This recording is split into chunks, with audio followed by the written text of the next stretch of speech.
Hello students, welcome to the Hindi grammar class. आज हम पढ़ेंगे प्रत्यय। प्रीवियस क्लास में हमने उपसर्ग के बारे में पढ़ा था। यहाँ पर हमें शब्द दिया है सब्जी और सब्जी वाला, भारत, भारतीय। तो उपरोक्त शब्दों में सब्जी तथा भारत मूल शब्द हैं। यहाँ जो शब्द सब्जी और भारत है ये मूल शब्द हैं। इनमें हमने वाला और ये शब्दांश का प्रयोग होने से इनका अर्थ बदल गया है। यानी सब्जी में हमने वाला जो अंश जोड़ दिया उससे क्या बन गया हमारा सब्जी वाला। भारत में हमने ये शब्दांश जोड़ दिया तो इससे एक नया शब्द बन गया भारतीय और इसका अर्थ भी बदल गया। इन्हें ही हम प्रत्यय कहते हैं। ये शब्दों के अंत में जुड़ते हैं। जैसे आपने पढ़ा था उपसर्ग कहाँ जुड़ते हैं, शब्दों के प्रारंभ में, लेकिन जो प्रत्यय होते हैं वो शब्दों के अंत में जुड़ते हैं तथा इनका प्रयोग स्वतंत्र रूप से नहीं हो सकता। जिस तरह उपसर्ग का अकेले यूज़ नहीं होता है, ऐसे ही इनका भी अकेले कोई यूज़ नहीं होता है। ये शब्द के साथ जुड़कर ही अपना एक नया शब्द बनाते हैं। परिभाषा: जो शब्दांश शब्दों के अंत में लगकर उनके अर्थ में परिवर्तन या विशेषता उत्पन्न कर देते हैं वे प्रत्यय कहलाते हैं।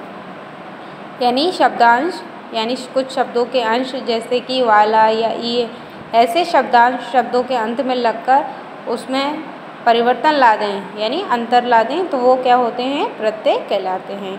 यहाँ आपको प्रत्यय दो प्रकार के दिए हैं। प्रत्यय दो प्रकार के हैं, क्रिया से जुड़ने वाले प्रत्यय और अन्य शब्दों से जुड़ने वाले प्रत्यय।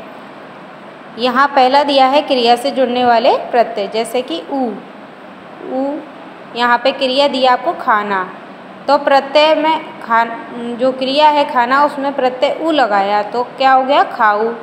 यहाँ क्रिया दूसरी दी है बेचना, इसमें ऊ जोड़ा तो बिकाऊ। यानी यहाँ क्रिया शब्द से एक नया शब्द बनाया गया है। लूटना एक क्रिया है जबकि हमने ऊ जोड़कर ऊ प्रत्यय लगाकर इसमें लुटाऊ एक शब्द बना दिया।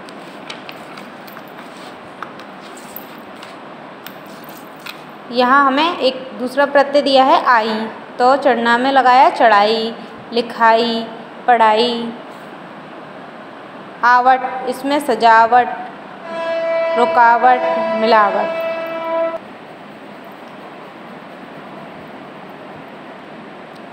दूसरा है आहट, जैसे घबराहट, घबराना में हमने आहट शब्द को जोड़ दिया तो ये हो गया हमारा घबराहट, चिल्लाहट, मुस्कुराहट। तो जो हमारे प्रत्यय हैं वो हमारे शब्द के अंत में लगते हैं, बस यही हमें समझना होगा। दूसरा है हमारा अन्य शब्दों में लगकर, यानी पहले तो हमने देखा ये जो क्रिया है घबराना, चिल्लाना, लिखना, पढ़ना, इसमें जोड़ा गया है, लेकिन यहाँ हमें अन्य शब्दों में जोड़ना है। जैसे कि अप्रत्यय है भूखा, प्यासा, छात्रा, सूता, इसमें आश जो प्रत्यय है वो लगा हुआ है। अब जैसे सफल शब्द है इसमें हमने प्रत्यय क्या लगा दिया ता, सफलता, मनुष्यता, मित्रता। उसके बाद है हमारा जैसे एक, तो इसमें परिवार में हमने क्या जोड़ दिया एक, तो पारिवारिक, ऐतिहासिक, सामाजिक। तो इस तरीके से ये जो प्रत्यय हैं वो हम जब किसी शब्द में जोड़ते हैं तो एक नया शब्द बनता है।